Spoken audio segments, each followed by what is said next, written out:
Welcome. Welcome to my favorite sports and drinking bar. This is the same social club where I spend many of my evenings, and now you're here with me. I'm not used to this. There are many things we could talk about, and perhaps we will get to them later. For now, I want to share with you some instructions on how to close read a poem. You may be one of those people who does not like poems and does not want to learn how to close read them. If so, I say good day to you.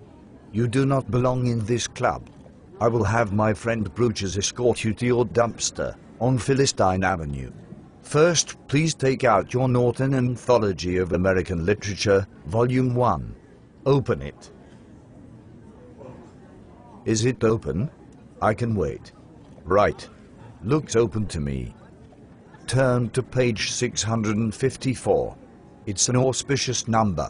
The number 654 indicates that you are looking at the opening lines of the poem Snowbound, A Winter Idyll by John Greenleaf Whittier.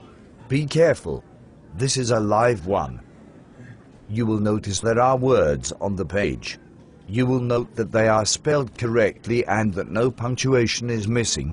This is a sure sign that you are not looking at the internet. I will assume that you are too shy to read the first 4 lines of this poem out loud. Therefore, I will do it for you. Here we go.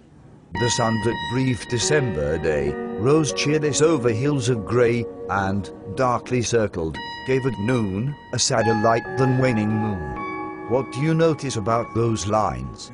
They set a certain mood, right? How do they make you feel? Happy? Absolutely not.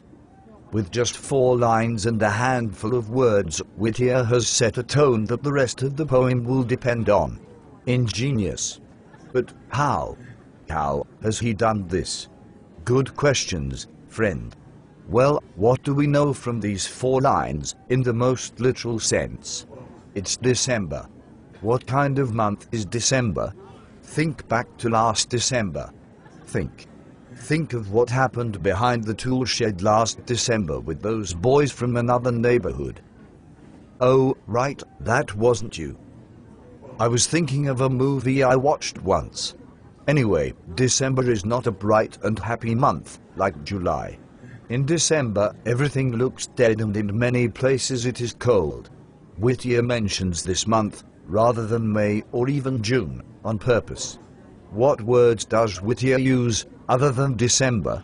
He mentions the sun, which is something we like and that often makes us happy when we don't look at it directly. So, that might brighten the mood. But no, in line 2, he uses the word cheerless to describe the sun.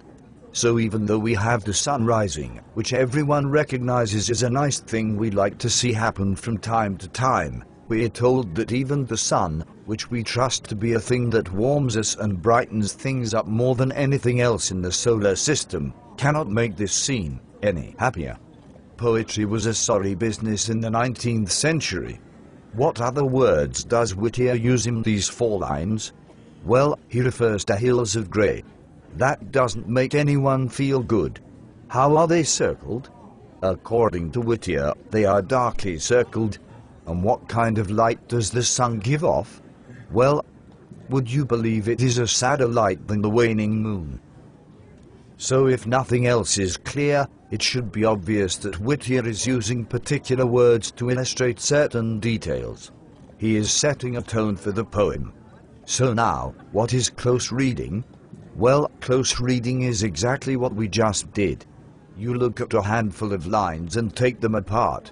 You pay close attention to certain words, certain sentences, certain rhetorical techniques. And you write your observations down in a way that helps you make an argument.